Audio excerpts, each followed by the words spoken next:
At mag-palpitate. Paano yung magpa-palpitate? What's up everyone? Welcome back to our channel. And today, pupuntahan na natin yung isang sa one of the favorite coffee shop namin dito sa isla. Which is the Water and Elephant. So, tara, samahan niyo kami. Tara! Let's go! Let's go! Malapit lang siya dito guys, sa may Butterfield Runabout. Tapos may Digicel, tapos yung Vine and Top. So, hindi ka mag-get lost. Kung nag-get lost ka, kasalanan mo na yun.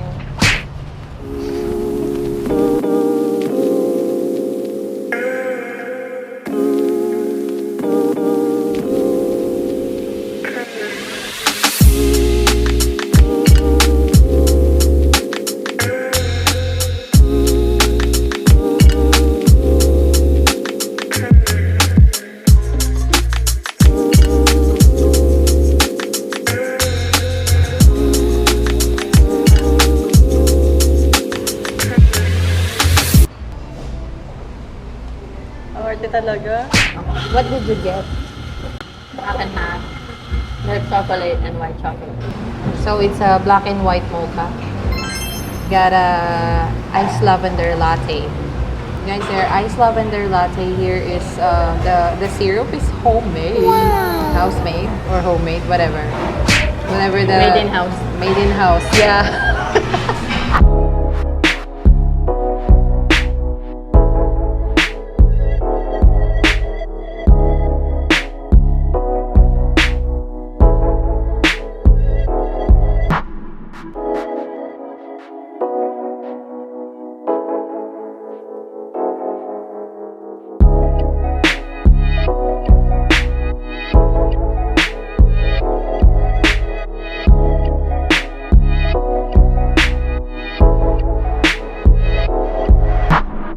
Saturday, meron silang fresh donuts. Pwede kang umorder through call. 48 hours before Saturday.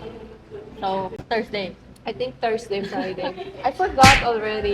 So, Thursday, kung may gusto kang donut, tawag ka para serve mo yung flavor. donut. May Tatlong every flavor week. every week. So, pag tumawag ka, you gotta ask what flavor and then you can reserve. Kasi it's only limited amount. So, order na sila ng donuts here. Yeah, order na kayo ng donuts here kasi masarap yung donuts talaga nila. Like, Hindi lang namin siya mapapakita today kasi wala naman donuts kasi hindi today. Saturday. It's a Saturday. So maybe we can come back here but we're working kasi ng umaga palagi. Pero ang ganda mo dyan. Oh, with my lavender latte. Arte. If you like coffee, kung mahilig kayong magkape, mga B, punta na kayo dito sa Water and Elephant. Masarap yung coffee talaga nila. Freshly roasted siya bago dumating sa kanila. So, nice! The quality of the beans is really good talaga. And the matcha. And yeah, yung matcha din mas masarap. Lahat, actually, yung drinks nila masarap. Tapos yung mga syrup kasi nila, sila yung gumagawa. So, Wow. Made in house lahat. House-made or made in house? Made in house. Pang hinihintay nyo, bumili na kayo ng kape nyo. Woo!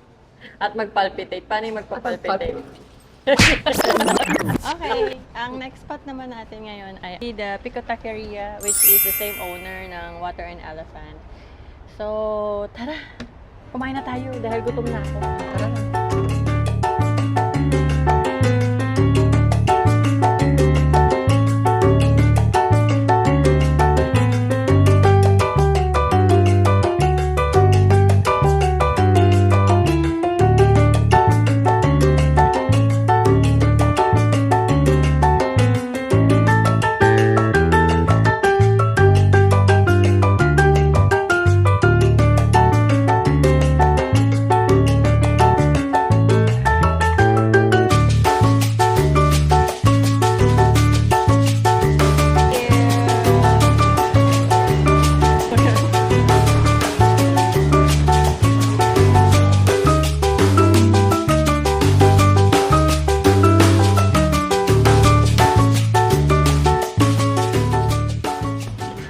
So, ang sa akin is carne asada and shrimp tacos. So, cheese sauce na may lettuce, roasted corn, at saka cheese. Cheese! Pareho lang. Carne asada and shrimp. Sa'yo. I got a burrito bowl with house rice. Meron silang house rice dito na masarap. And then, I got the carne asada, beef.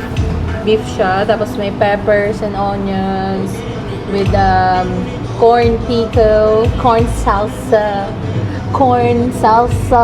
Okay, And then go. extra corn with beans.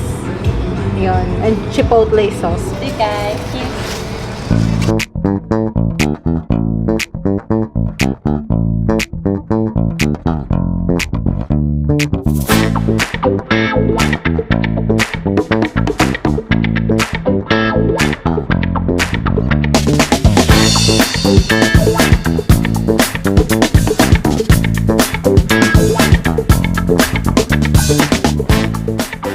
So that's all for this video. Kung nagutom ka, nagka-crave ka sa kape, i-like mo na yan ang video na to at mag-subscribe. At pumunta ka na dito. Malapit lang naman. Kung di ka busy, for the go. Wow! Thank you all for watching. See you next time. Kung may next time. Nabusog na. Kung may next time. Kung may next time pa kasi wala nang pambili ng pagkain next time. Meow, meow, meow, meow. Bye. Bye. Hi guys. Bye. Ay.